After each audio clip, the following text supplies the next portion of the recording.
கேரள மாநிலம் மூணாறு அருகே கொச்சின் தனுஷ்கோடி தேசிய நெடுஞ்சாலையில் நேற்று முன்தினம் ஏற்பட்ட நிலச்சரிவால் போக்குவரத்துக்கு தடை விதிக்கப்பட்டுள்ள நிலையில் அப்பகுதியின் கழுகு பார்வை காட்சி வெளியாகியுள்ளது.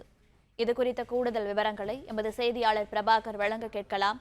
பிரபாகர் வணக்கம். இது பற்றிய மேலும் விவரங்கள் என்ன, சொல்லுங்க. வணக்கம் மேடம். கேரள மாநிலத்தில் தென்மேற்கு பருவமழை என்பது தற்போது தீவிரமாக பெய்து வருகிறது.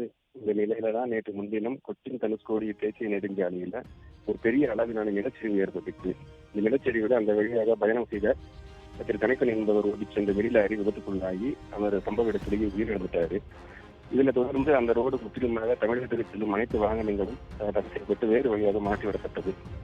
சாலையில ராட்சத பாறைகள், மரங்கள், மண் எல்லாமே இணைந்து போக்குவரத்துக்கு இடையூறா இருந்துச்சு.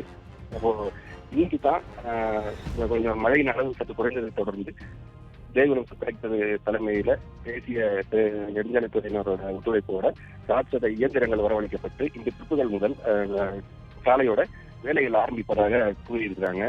தற்பொழுது மழையின் அளவு சற்று குறைந்தது வந்து இந்த பகுதியில உள்ள மக்களுக்கு பெரும் ஒரு சந்தோஷத்தை ஏற்படுத்தியுள்ளது. எனினும் கொச்சின் தனுஷ்கோடி தேசிய வழியில லாக்காடு கேப் ரோடு பகுதி என்பது முற்றிலும் பாறைகள் நிறைந்த பகுதி.